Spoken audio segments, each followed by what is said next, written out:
That's what he said with Cedric D. Sanders. 100% real, raw, and uncut. Deadass.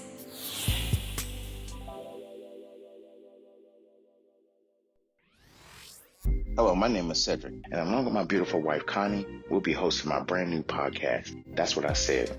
I'm a retired Navy veteran that suffers from PTSD and anxiety, and we'll discuss how I cope with the mental illness through comedy and discussion. It's a podcast that will talk about everything from cryptocurrency to comedy. If we're worrying about the dollar going up and down, up and down, up and down, and it's still a dollar, guess what? The value of that means absolutely nothing. Cryptocurrency in itself is the future of money. From spirituality to cannabis. To have cannabis on the Schedule 1 list is bullshit. I'm sorry, it is. It makes absolutely no sense. If it's a seed that can be planted and it has healing properties in it, why the hell is it in Schedule 1? Last time I checked, cocaine don't have healing property in it. From interracial relationships, I don't have a problem with people talking about interracial relationships. People try to talk bad about my interracial relationship just to think that they can get under my skin. I mean, really, it don't bother me. I mean, let's not make, call a spade. But if you have a problem with someone that's in love, it shouldn't matter the race of the person. It's a mental illness in our community. The problem is people want to put labels on it. Everybody wants to put color on everything. And as soon as you put color on it, it gets treated differently. The money gets treated funny. Because if it's dealing with Asians, guess what? It's going to take a longer process unless those leaders step up and get into the president's face or U.S. leaders' face and say, this is a problem in our community. not leaving one topic unturned. If you want to hear real, authentic conversation, interviews, and comedy, please take time to listen to That's What I Said, because I said what I said. Giving you 100% authentic, real, raw, unapologetic truth with no filter. Listen to That's What I Said, available on your favorite podcast platform. That's What He Said with Cedric D. Sanders. Welcome to another episode of That's What I Said with Cedric Sanders. Giving you 100% authentic, real, raw, unapologetic truth with no filters. This broadcast starts now.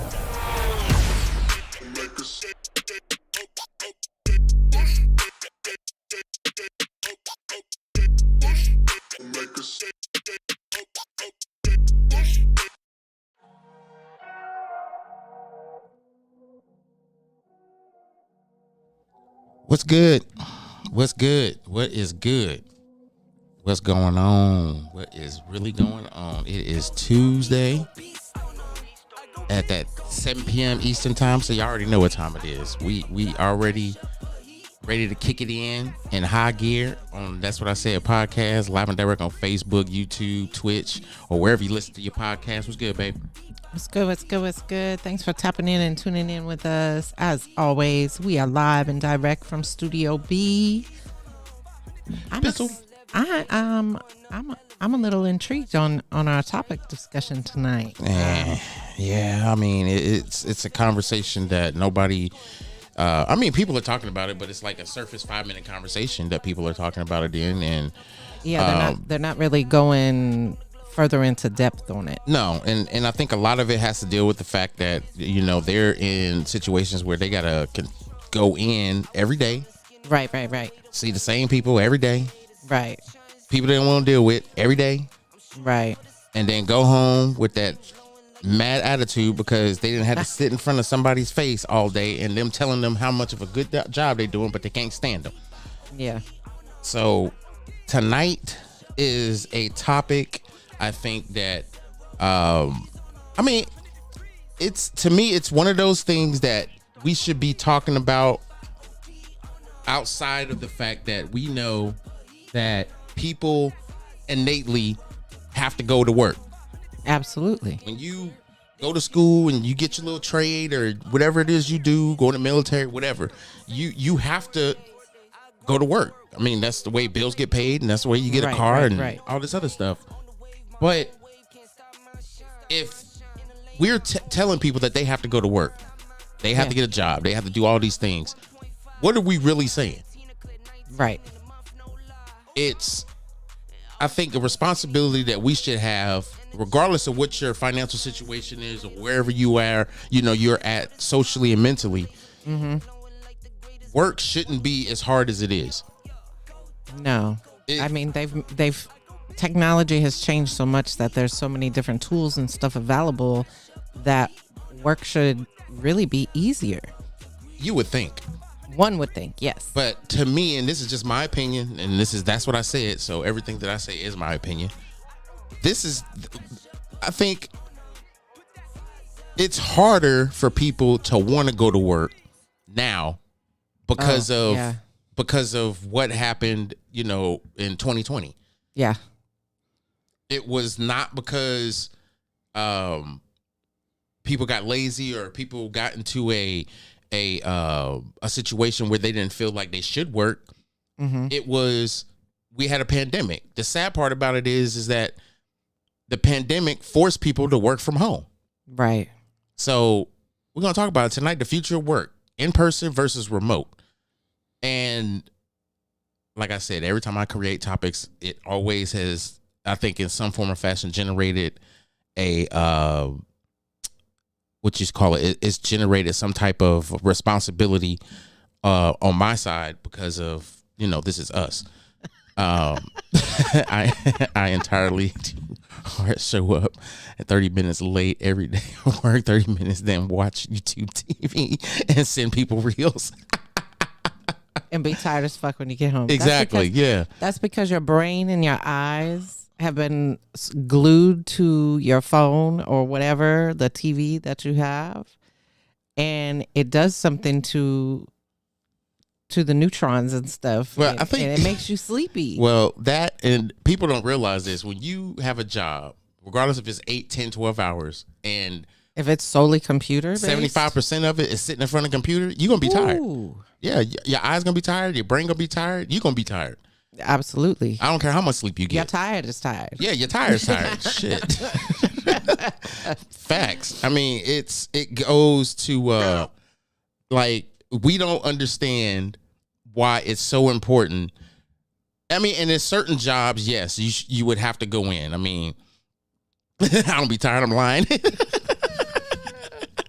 But it's to me, some jobs will require you to go to work. You can't be a cop working from home. Exactly. How are you stopping a bank robbery sitting at home? You doing GTA shit? Right. You got a remote control car in your driveway, and then they say it's a robbery going on, and you just send the remote control car out. Right. And it represents you. Yeah. If it was that easy. And I mean, that's just like grocery store chains and restaurants. Those are all in person. Right. Certain things. Jobs. Certain jobs are in person. A lot of these jobs should not require someone to have to sit in front of a damn desk when they can do that shit at home. That's just my opinion. It makes absolutely no sense. Why be in an office building? Why are you in an office building with a bunch of other people that have to be there because their job requires them to be there? It's just what they're good at and what they may got a degree in, and this is what they've been doing for a few years. Mm-hmm. You know, you got to go to work. And then everybody was like, well, that's not fair. We used to have this saying in the military when I was in the Navy: choose your rate, choose your fate. Absolutely. You choose the job that, you know, is either chosen for you or what you come in the military on. Yep. And exactly.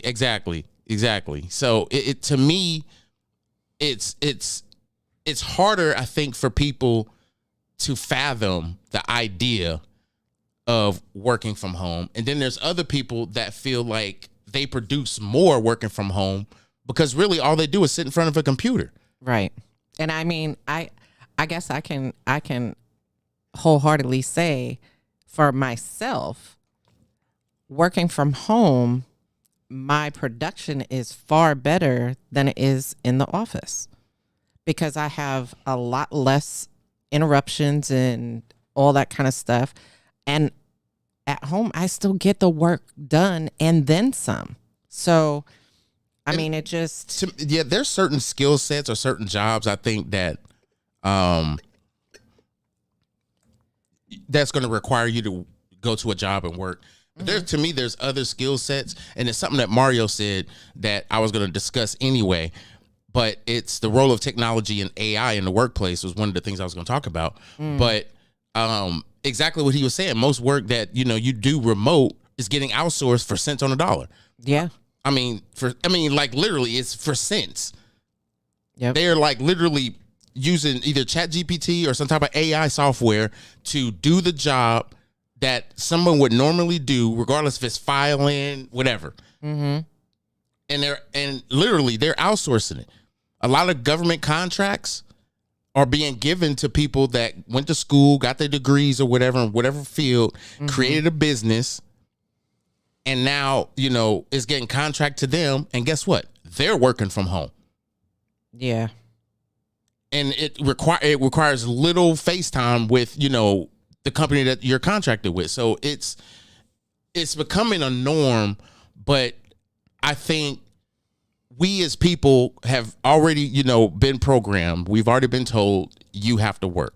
Absolutely. Now, there's been several discussions, and Harvard has done all kinds of what you call it. They've done all kinds of studies and all these different things, and I'm sorry, I'm reading the comments, y'all. Push 1 to speak to customer service. 46 minutes later, I'm yelling, customer service! Like, bro, I've been on hold for 46 minutes. I just saw you in the queue, bro. What's up? What you need? Oh my God. Yeah, my debit card don't work. Damn. All right, hold on. I'm too through. So I think, well, what I was getting ready to say is they've been doing a lot of studies on this whole remote from work and the benefits and the challenges that someone would face, you know, working from home. Right. But then it's going into a bigger spectrum of how are they going to let this work, or how can they make it work to save the company money, as well as being able to pay someone the salary that they're going to pay them to do the job. Right. And possibly, you know, still come into work, but not on a Monday through Friday basis. It's been a talk where they would do like some of the countries overseas. Some of these countries overseas only work Sunday, Monday, Tuesday, Wednesday, Thursday. They off Friday and Saturday. And then some places want it to where it's a 4-day work week where you just come in Monday, Tuesday, Wednesday, Thursday. Yeah. You're off Friday, Saturday, and Sunday, and then you go right back to work on Monday. Yeah. And to be honest, I think a lot of people would actually like that because, yeah, they always have a 3-day weekend. But I also think that if you are having the ability to have this time, you know, less time at work, but more time at home, a lot of people was going stir crazy during COVID. Right. You're right. It's like I'm around this person. Yeah, I married him. I love him and everything. But damn, I'm around this person all day, every day. And some people that work from home, they have their distractions. You know, they got their own in-home distractions. And some people's like, oh, you got chores and stuff to do. Wait a minute. If you're supposed to be at home working, why is chores a distraction? Right. To me, that's the same damn break that most people do to go smoke a cigarette or to go down to the damn store to get some snacks or coffee. Get a coffee or whatever. It's the same shit. So what's the difference? You just doing it at home. Yeah. You ain't got to buy no fancy little outfit and go within a dress code and have your hair cut a certain way and do all this. Come downstairs in your damn pajamas and get to work. Yep.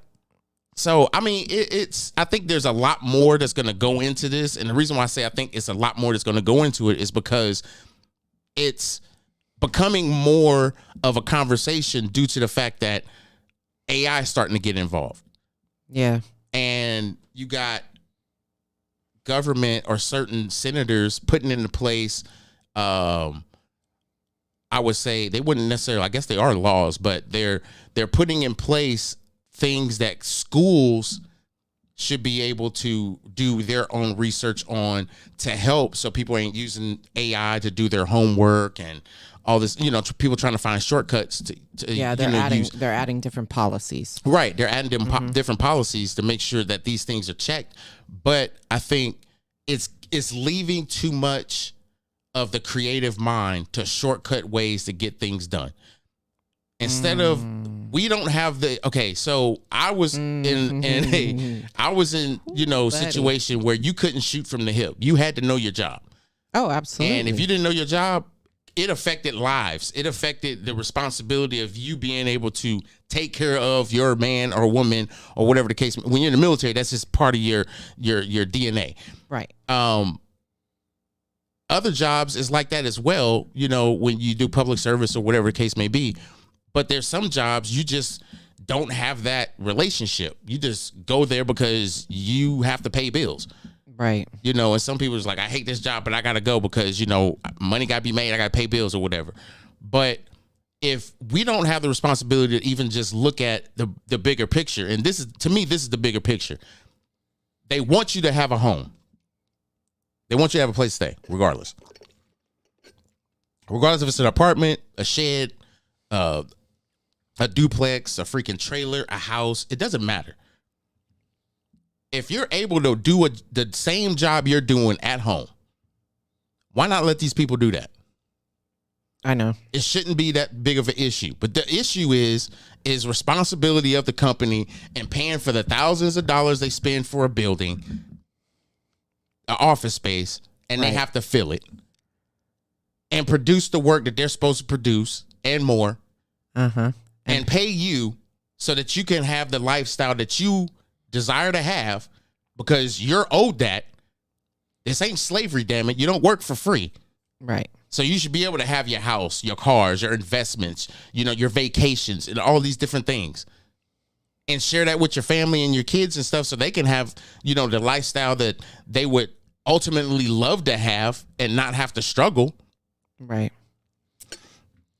But I think the idea of struggle is taken out of context because I think people are scared to struggle.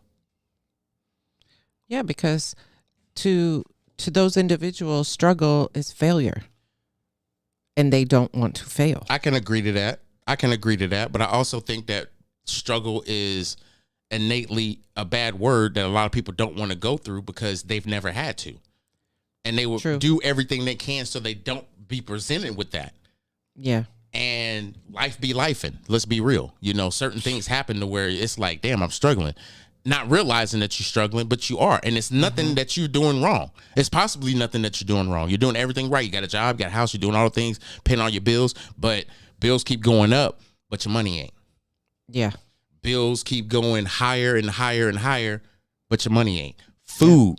Inflation. Yeah. I mean, everything is evolved around this whole hyperinflation thing, but at the same time, they're not circumventing or not even circumventing. They're not trying to do corrective measures to make sure that we as the people are taken care of the way we're supposed to be taken care of financially and be responsible financially and not worry so much about the price of food and everything else. And absolutely what my brother Body said, struggling is learning. Because you're going to learn what to do to get out of this situation and to not go back. And then people that have never been in a struggle, their struggle is not going to be the same struggle that you going through. True. Your struggle could be in a sense of, you're tired of living in the same apartment. You want to get a house to where you can have a little bit more freedom and things like that. Right. But it's your credit or you don't make enough money or it's so many different factors. And it's, I think, harder for people that haven't been presented that opportunity. And then you have other people that says, what they got to be presented the opportunity for? Because guess what? A lot of people only know of a few things to do because that's what was presented to them. That's what was taught to them. I was just about to say that was what was taught to them. And that's why we have all these little jobs that we can consider little jobs. Yeah. That barely pay minimum wage. And then we look at it, well, somebody's got to do it. Right. I mean, you don't want to go to Chick-fil-A and ain't nobody there. Yeah, for real. It's my pleasure. Would you rather have a robot say my pleasure or somebody? I was just about to say the age of robotics is coming into play because, I mean, really and truly, they're utilizing robots in pharmacies and stuff right now. Yeah, we don't want to talk about robots because I watched the whole Terminator freaking series this weekend, and that's shit. Skynet is real. Anyway, me personally, I think that what's good, Steve? I just think that a lot of responsibility is not. The real responsibility is not being taught to people because people are bad with money, and it's not because it's inherent to them to be bad with money. It's a habit. Yeah. It's like we show them all the nice things in the world, but we don't never show them how to get those nice things. And it's like they do everything they can to have those nice things, but then you teach the bad. Yep. And never the good. And when you teach the good, the bad don't want to listen no more because they're conditioned to do bad shit. Absolutely. So we need to not only help reinstitute the idea of it's okay to struggle. Yeah. But it's not okay to continue to struggle and never learn how to get out of that struggle. See, people will teach you that or want to teach you that, but nobody wants to listen. It's like telling an alcoholic to stop drinking. They're not going to listen to you. No, not at all. They've been doing this for years. Right. That's like telling somebody addicted to drugs. It's like I don't get it. Absolutely. Picking up a part-time remote as we speak. Some things work better for people that have, certain lifestyles. Yep. And I understand where Vegas is coming from. I went to high school in Vegas, so I ain't gonna put his business out there, but I understand why he would want to pick up a part-time remote job. I mean, some things is better to be done at home. Yep. Exactly. Exactly. Boy, if that's not the profoundest That is a comment. bar. The brokest become that way via consumption versus saving. Man.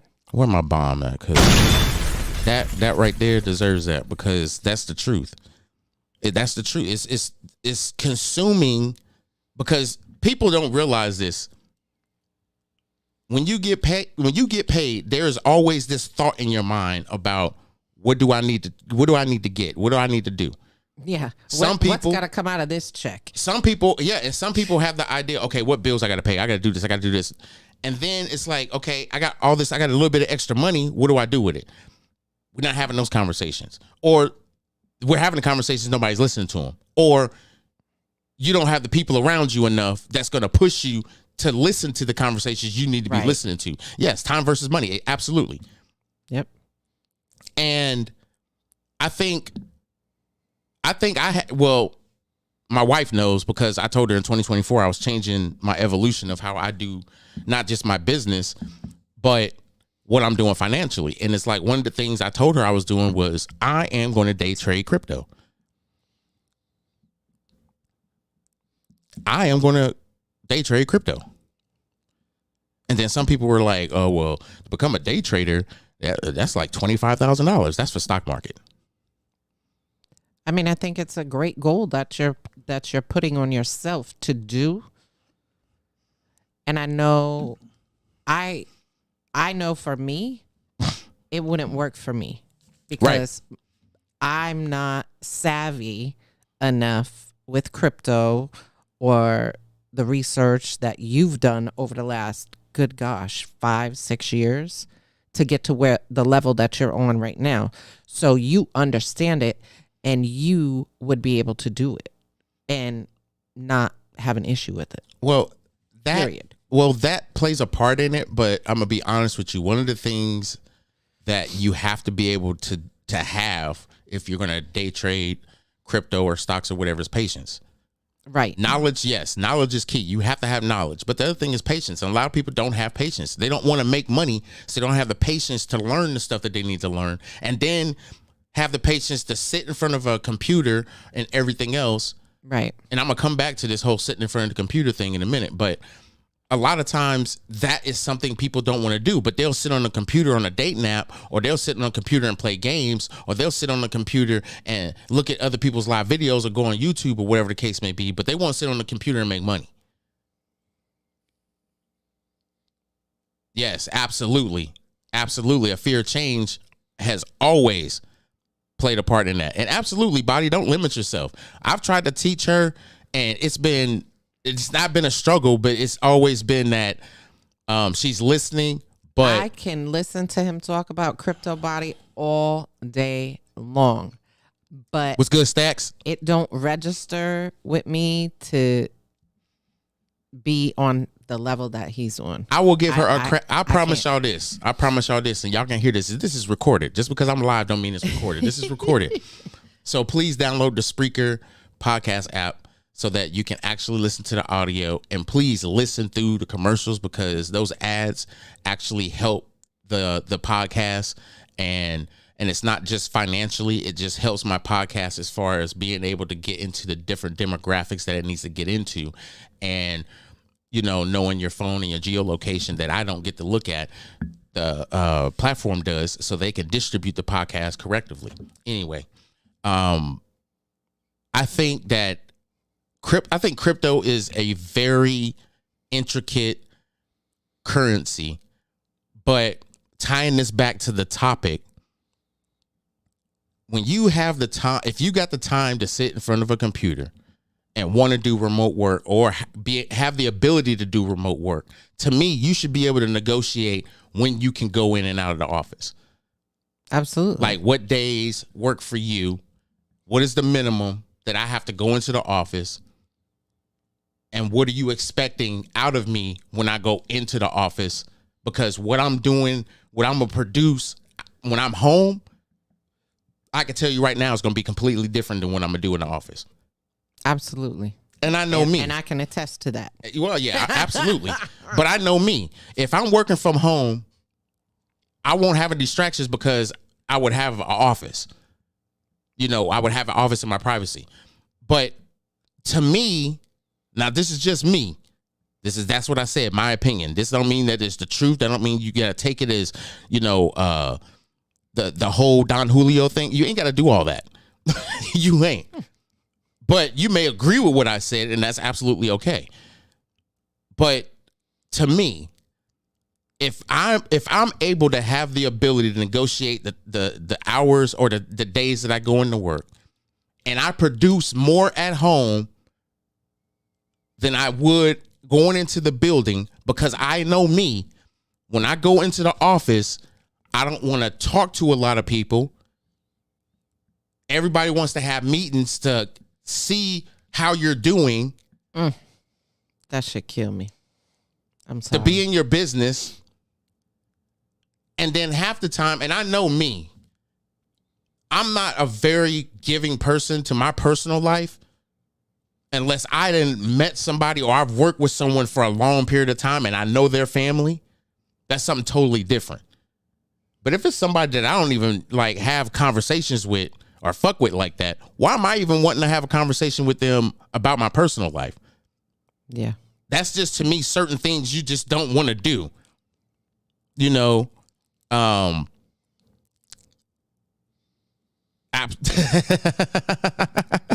Absolutely, buddy. Absolutely. Yeah, it's in Vegas. You're correct. It's the small talk that folks want to manipulate conversation to find out how you're doing, what's going on in your house and outside of the office and those types of things. And then, like Ced brought up, it's the damn meetings all day long. For what? They want to have a meeting every time you come in the office just to make sure they put eyes on you. Exactly. Do their leadership check. Okay. Bruh. And I was a leader for more than half my career. Trust me. That should be killing me. I see the people that work for me every damn day. Every day. And you mean to tell me that I can't put a barrier between them and work? That makes no sense. I'm not trying to get that personable with people. Right. Stacks, you're correct. It's the micromanagement hierarchy. Right. And that's and the sad part is a lot of leaders have went to that because they say it's effective. No, it is not. No, it's irritating as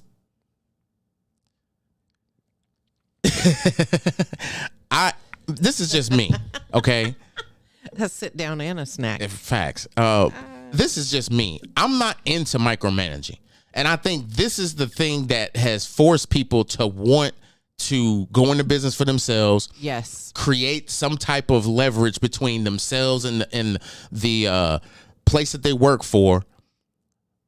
But at the same time, still be in control of everything that you can do and what you produce. And have control of the people that's around you. Yep.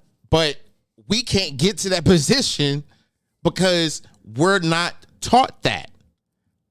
We're not given a blueprint of this is what's effective. This is what worked for me. This may not work for you, but this is what I wanted to do and what I wanted to get into. Like for me, for my business is broadcasting, podcasting, and things of that nature. And the reason why I picked that is because of this podcast I've been doing for over 4 years, and trying to effectively, not just get other podcasts under the umbrella, but get into an absolute way of effectively getting messages out in the technology, what people are listening to today. More college students listen to podcasts than anybody else. Wow. College students. Some people don't even have the opportunity to go to college. And guess what? They're still listening to podcasts as well. But the thing is trying to teach a generation of people how to get there. And absolutely, what Steve said is just the nail on the head for me. Right. And not being taught isn't an excuse, for real, because the info for anything and everything is out there. Absolutely. Mm-hmm. I literally, I look at T-Pain on Twitch. He does Twitches like at weird times because he's on the West Coast, so I can get up in the morning at 5 or 6 o'clock in the morning or 7 or whenever I decide to get up between those 2-3 hours, and he'll have a Twitch video or whatever where he then already he's already clipped, and one of the things he said in there was Google tutorial. He's like, I don't care what it is you're trying to do, what you're looking for, Google tutorial. It's out there. The same thing that Steve just said. It's out there.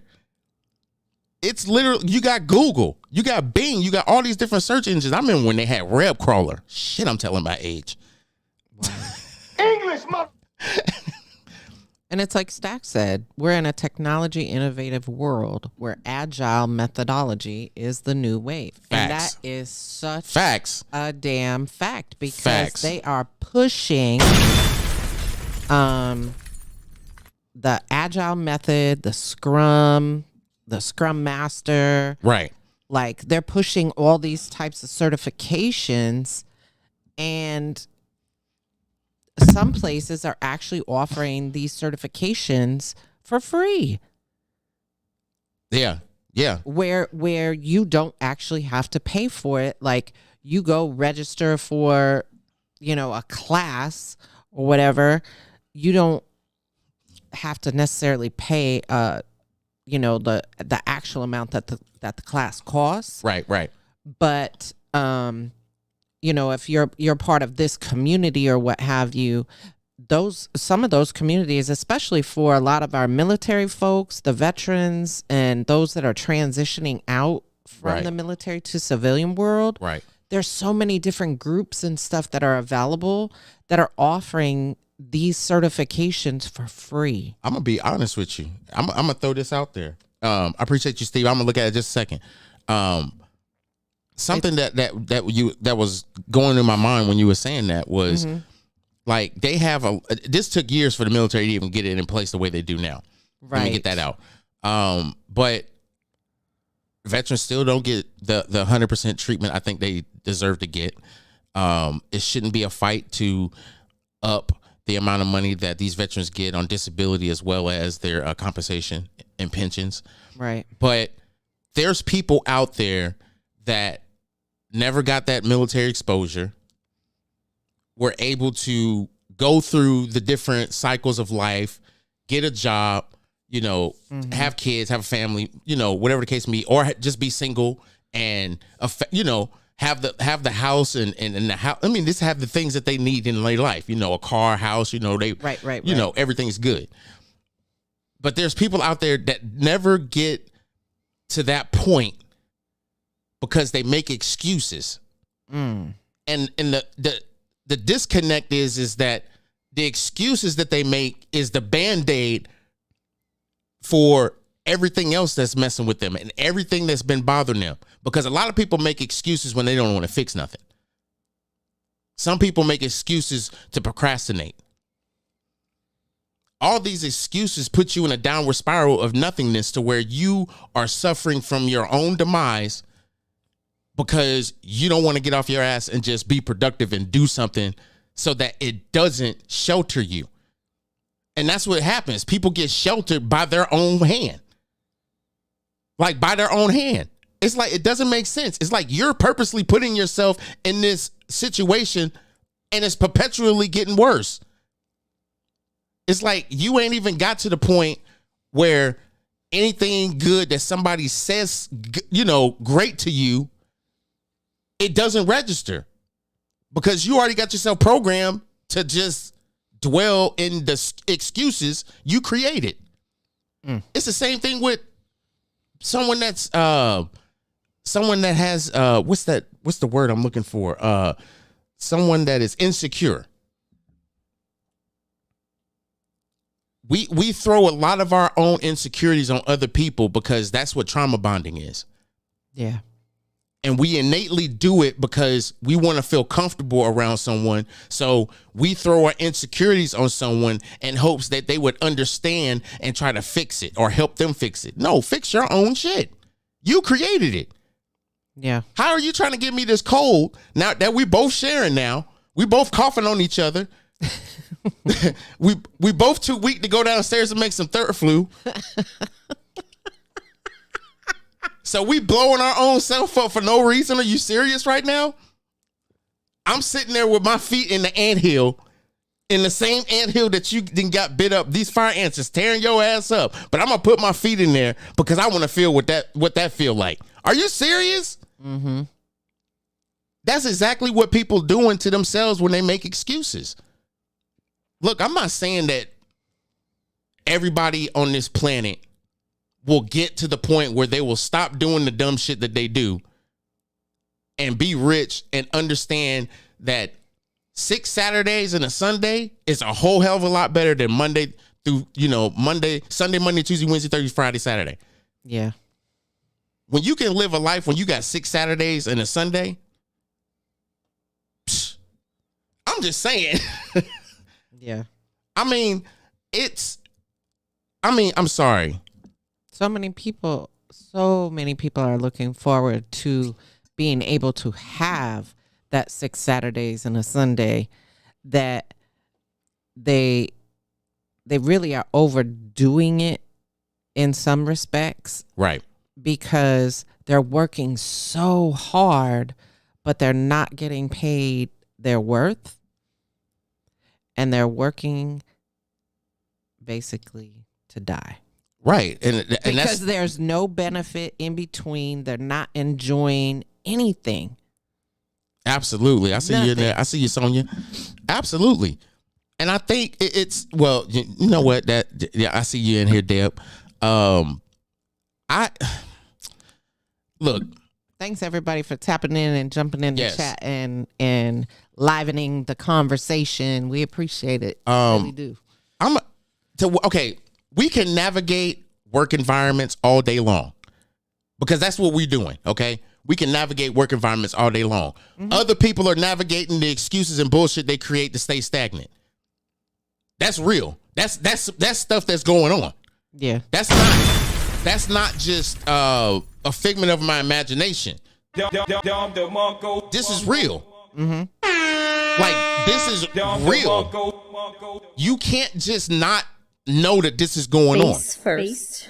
And people are creating their own negligent situations. They perpetually just put themselves in, and they want somebody to feel bad for them. No, you created that shit. Create something to get you out of that shit. Yeah. But don't do it to where now you are going to be overly non-productive because now you done gave yourself insecurities because you did some shit that hurt somebody, and now this person hurt you worse than you hurt them, and now you feel insecure because of what this person did to you, and now you're carrying this crap on in every relationship you get in and not dealing with it, and now you're exposing the fact that you not healed. You're just an unhealed person. You just don't want to do your shadow work. You don't want to do all these different things to help you of the thing you created, and now you mad because the people that are actually being rewarded for the hard work they do, you jealous. You hating on them. You mad at their production. They crazy. It's a scam. You can't tell me you making all that kind of money. What's up? How much I could give you so you can flip that for me and give me what you got, or show me how to get there. And then you had the real conversation of showing how to get there, and they fucked that up. Uh-huh. Huh? Oh, you're right, Steve. He gonna make people check out. You're right. I'm like, I can never force feed the knowledge that I have. I can never do that. No. But when you generally ask Body, he didn't put it in the comments already. Ask Body, my brother Anthony Turner. Ask him. He got in my inbox and asked me, if I wanted to do this, what's the easiest and best platform to do it on and why? In my opinion. It wasn't financial advice, because I don't provide financial advice.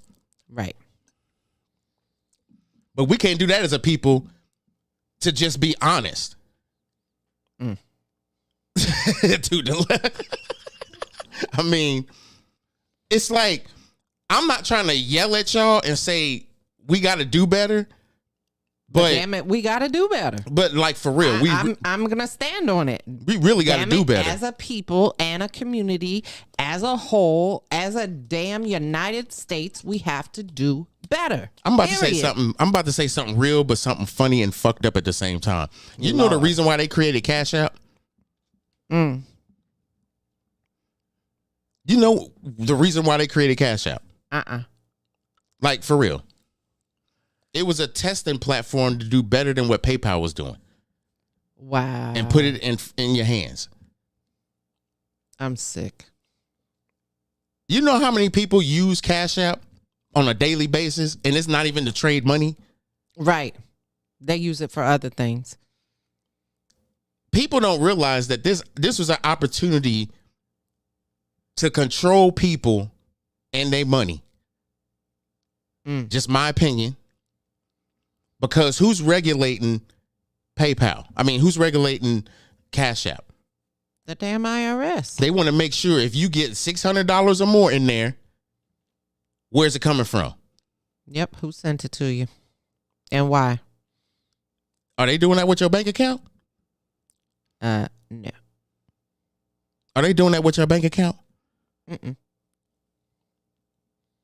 I mean, I'm gonna put it to you like this. Yep, exactly right, Steve. Taxes. Facts. The IRS has Cash App on lock. And guess what? If you made $600 in crypto, they want to know that. They want to know that too. See, 600 is the magic number. I'm gonna tell you this. Yeah, bank is 10,000. I'm gonna tell y'all this.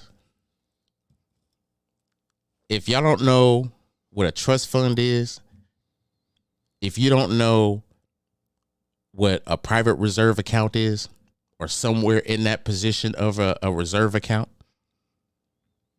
you need to educate yourself first and foremost. Yep, I was just about to say, and go do your research. When you if you do vision boards, or if you're goal oriented, put one of those or both of them as a goal. Absolutely. 5-10 years, however you want to put it out there. And look at the steps it's going to take you to get to that position. Why am I telling you this? Because the banks arbitrage your money. Yep. I'm about to make you real mad. So we go to work,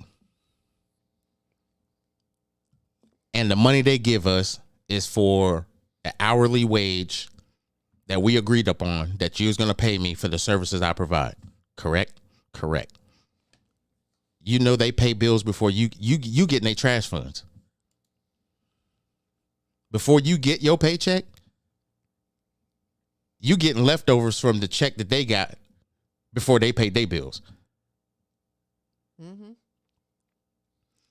So when they finally give you the money that they didn't already pay taxes on to pay you to take taxes out of, you go and pay your bills with more taxes as added on to the bill that you're paying. Because everything you're paying for out of your check is debt. Yep. So.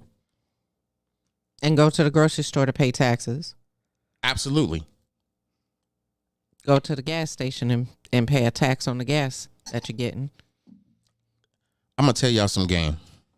And then the IRS taxing you again when it's tax time. I'm going to tell y'all some game, and some people going to check out like Steve said in the comments. They just going to log off. Like, they going to log off. And I'm not trying to be, I'm really not.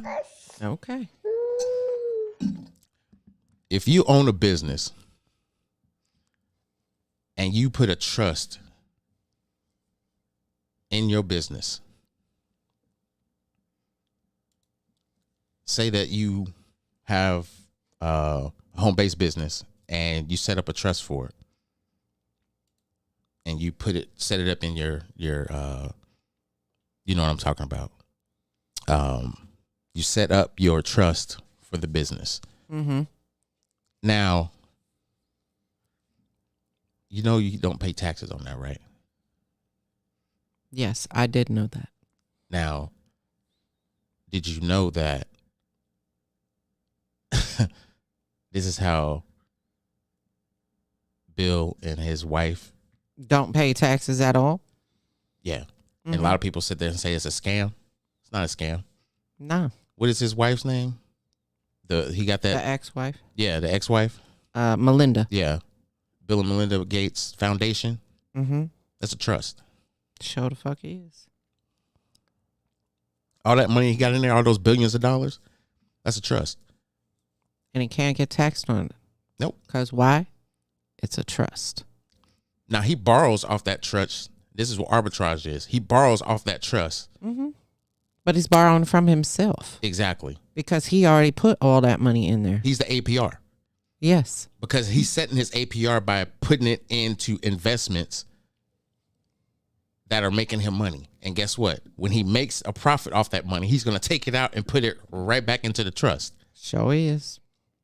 Those are two non-taxable transactions. I'm just trying to tell y'all something. Yep. So getting to that level may take time. But if you own property, this is something that you need to be trying to do is set it up into a trust. Yep. Your house, the car. Y'all know y'all can borrow off your life insurance too, right? And invest it. Uh-huh. Arbitrage that money. Basically what arbitraging is you putting your money back to work. I'll put it in layman's term for the audience that's looking at me on Facebook, and I won't apologize for this. You hoeing your money out. You the pimp, the money the hoe. You better go make me some money. I'm done. Counterfeit is illegal, but you may have money babies. Yes, whole life insurance. Whole life insurance, yes. Correct. You can borrow off of it. It's not that bad. I'm not trying to have y'all have these negative thoughts about how I'm talking. I'm just trying to reach the audience on all levels. Mm-hmm. You got to hold your money out. Yep. I'm not saying you gamble with it. That's entertainment. Yes. Some people, they're addicted to that. That ain't entertainment at that point. Right. You holding yourself out. You might think you holding your money out, but you holding yourself out if you got a gambling problem. Oh, damn. Call that 1-800 number. Really, nigga? I'm just saying. But you put your money back to work. Money was meant to be reproduced, not printed. The reason why it's reproduced is because you increase the value of that money. You continuously print money that has no value because you keep raising the interest rates. And other countries are like, that's bullshit. Then how are you making it? I remember 30 years ago, $1 million you could survive for 30 years off of it. Yeah. Not now. You get $1 million, you could probably, based on a lifestyle, you could probably survive 3 years. Maybe. And that's a maybe. That's stretching it. I was just gonna say that's a high maybe. That's a high stretching it at that point. Right. So I realize that going into this knowledge-based, solution-based conversation, not knowledge-based, solution-based, I had to do a lot of reading, I had to do a lot of research, and I had to do a lot of my own failures. I talk a lot about crypto because of my failures, because of money I've lost. I've also talked about crypto because of money I've made and the money that I'm continuing to make. I haven't had no big losses in a long time. Yeah. So I did a post earlier today. It's all the way up. I did a post today, and it wasn't to gloat. I'll answer your question in a minute, Vegas. Remind me, babe, when I get done with this. Mm-hmm. I remember when I made this investment, and I said I was going to share it because it wasn't to just gloat. It was to prove to people that $100 into something and just doing your own research, you can flip that. And this was like my practice day trading thing. Earlier this week, Solana was at $87. It was dropping down. Right. But I thought it was going to drop down further. And the reason why I thought, and it was just my opinion, me doing my own technical analysis, I didn't see a reason why Bitcoin's going to go up because it was a sell-off. And when that happens, the sell-off, you have more in supply now because people are selling off that crypto. It's like you're selling off your property. Absolutely. Possessing both is empowerment. Exactly. Absolutely. I think I had to have a better conversation with myself trying to understand what crypto is before I could even tell people or understand what crypto is. Oh, absolutely. But then when I started seeing these trends, I was like, okay, I can make money off these trends. Let me try. Because I've watched enough videos. I know what to do. I'm actually pointing out what that person's about to do, what he's about to say when he's doing the damn video. So I was like, I know I can do this. So I did it, and I saw a cryptocurrency, in particular Solana, that was down already at 87 cents, but it was up to like $102. So I bought a short in it. And when you buy a short into something in crypto, you were saying that you think that this cryptocurrency is going to continue to go down. I thought it was going to continue to go down because the weight of Bitcoin was going down because people were selling it off, because they were selling it thinking that the market was crashing. No, they was thinking that because the Bitcoin ETF, which was a tradable cryptocurrency on the stock market, was going to be able to be traded by different financial institutions. They were like, oh, well, I'm going to sell, drop the market. It'll be cheaper.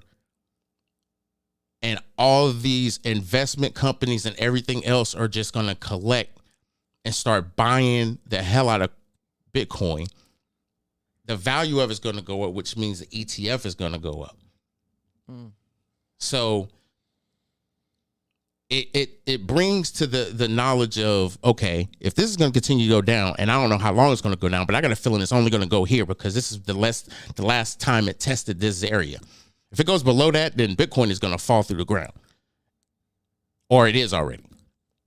So I took a chance, and I actually got a 36% profit off that chance.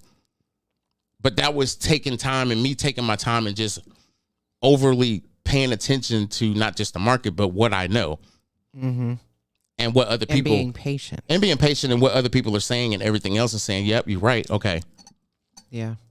So, and no, you can't just listen to everybody, but you gotta have the conscious understanding of what you know before you start listening to other people trying to teach you more about what you already know. True. Because they can lead you into a wrong direction. So anyway, didn't mean to get all the way into that tangent, but having the responsibility to take chances with finances and everything else is a big responsibility. But at the same time, you got to learn discipline. And if you don't have discipline in your current situation, you have to develop that, because you can't just say, I want to get into cryptocurrency, and you don't have no discipline. Right. Because this right here is, you have to be completely disciplined.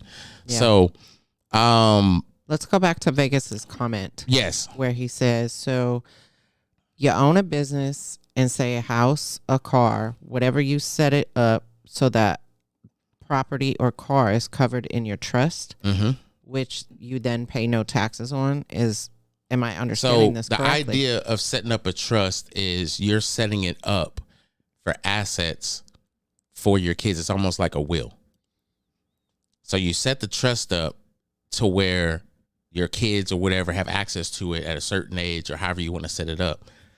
And then you can put your business in a trust. You can put your business in a trust so that the income that you make, you're not paying taxes on, but the money that you use in that trust has to be used for that trust purposes. So if you have a business that's within that trust, it's almost like you're paying a nonprofit organization. Yep. So And then your car, if you use your car for business. Yeah, if you use your car for business, you have your car in the business name and everything, and it's within that trust, then it's something that you're able to. I don't think there's still certain taxes you're gonna have to pay on that vehicle, but they're not gonna be the much more taxes that you would think you're gonna have to pay. Yes. But get with a financial expert so they can, truly explain it to you. I'm just giving you surface information because of what I know, but at the same time, it gives you a point of emphasis or a point of reference to go in and say, hey, I've been having some conversations, or I've been listening to people talk about trust, and I want to get some more information on it and what you can, what can you provide? Oh, good. Okay, there you go, Steve. If anything is sellable, no taxes on gains of sale if in a trust. So basically what he's saying is if you put a house, car, things that have some true worth, and they, you decide to sell it, or the value of that goes up and you sell it, there's no taxes involved. Why is that important? Because if say that your business is thriving, but you want to create something bigger, or you want to downsize what's in your trust and put other stuff in your trust, you're able to do that by taking a picture of what financially is going on, not just in your life and in your account, but if this is something that you're going to will or anything else, you want to keep it in a trust because of it, estate. You don't want to have your shit going. Snapshot in time. Absolutely. Yeah. So, I got to read Stax's comment before we go further. He said impeccable credit weighs more than currency. Possessing both is empowerment. Right. Absolutely. That absolutely is such a powerful, profound statement. But I say it, and it's funny because, right, there you go. Leave the house, leave the house and property to the kids in case they don't want to keep it. Period. The thing is, people don't know how to play the game. Yeah. Right. Leave it in trust. Absolutely. I think people think, credit is this, that, or the third, and saving money is, okay, but I got real this going on or whatever, and blah, blah, blah, blah, blah. If you understood what true saving is and actually having great credit, and great credit is not 700. I'm talking about them people over there with them 830s and 850s. Yeah. Okay. That's the people I'm talking about. Because that's my goal. If not this year, next year. Get to that end game first. Yep. Get to that end game first. Don't say that it's not possible, because it's possible. Anything is possible. It's possible. Trust me. But also, if there's things that you don't know, and say elevating your business, making sure you do your annual reports on time. God, I'm an asshole. I just paid mine because I forgot. Being transparent, I had to pay a $25 late fee. But being transparent, totally, I was really concentrating on my business this year because it's my first year. December 31st of last year was my full first year. Yep. And I didn't do what I wanted to do because I got discouraged. And I put it like this. I wasn't talking to the right people or listening to the right people. At all. And people that were talking about it, I was listening. But not really. But no, it wasn't that I wasn't really listening. It was like I never pushed the conversation forward.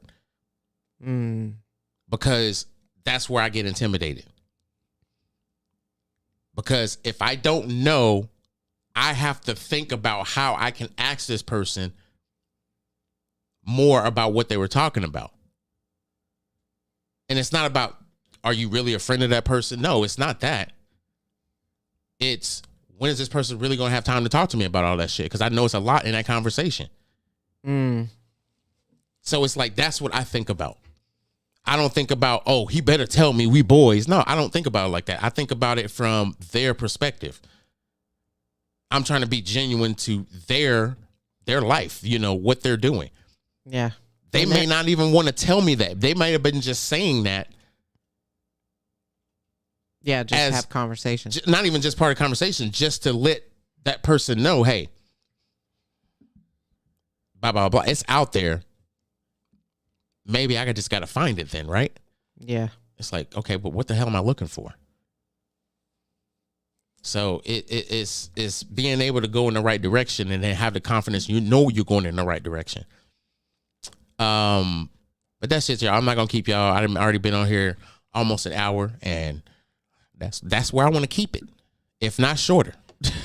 Great conversation tonight. And absolutely, and Sonia is right. And that's why many don't reach out. Absolutely. Mm-hmm. And I think that's where I was last year, and I got stuck. But then something in me, like around, it was like September, even I think it was like in August, I started doing more research, because no was something that I still deal with in different situations differently, but no affects me a certain type of way. Appreciate you too, buddy. No doubt. I appreciate y'all. I appreciate you too. I don't know. I have more patience now. Don't get me wrong, but I'm more understanding, and no doesn't affect me like it used to. It did in the beginning, but I brushed it off and I had to keep pushing. But at the same time, we ain't perfect. Right. You know, my imperfections is who I am, and I'm working through my imperfections because I own them. I have no problem saying, yep, I'm taking responsibility for this, and not because I'm choosing to, because I have to. So it's a responsibility that I have. If I don't have that responsibility, I can't give it to somebody else. So anything for the people before we get up out of here? I appreciate, everybody jumping in and supporting us and diving in the chat and having the conversation with us tonight. Make sure, if you have not already subscribed to the YouTube channel, please go do so. And share with your friends. Let everybody know. Come join the conversation on Tuesday night. This is where we're at. Studio B. Always. Peace and love. Studio B. Let me get up out of here, y'all. It was a joy as always. I appreciate y'all stopping by. Make sure y'all stop at the website, that'swhaticed.com. And like my wife says, go ahead and please subscribe. Go on not just the YouTube, but Facebook. I have a fan page on Facebook as well. The audio for this podcast is shared there, or you can go to Spreaker.com, SPREAKER.com. They have a podcast app. Download the podcast app, type in That's What I Said, start following me, and you catch all my podcasts when I go live. Unless you want to see the video. And I'm cool with that too. But with that being said, y'all, make sure y'all hit that like before y'all get up out of here. I appreciate the love and support. And as always, y'all be good in the hood. We're going to see y'all next Tuesday. Peace.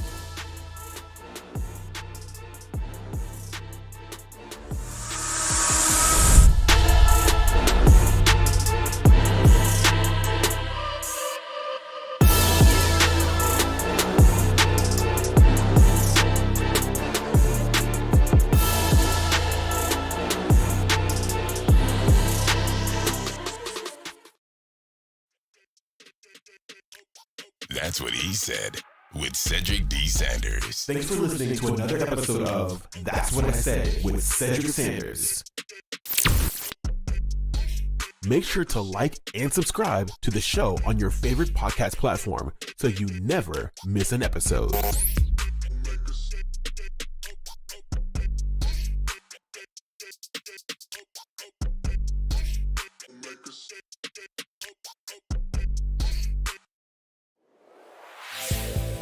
That's What He Said with Cedric D. Sanders. 100%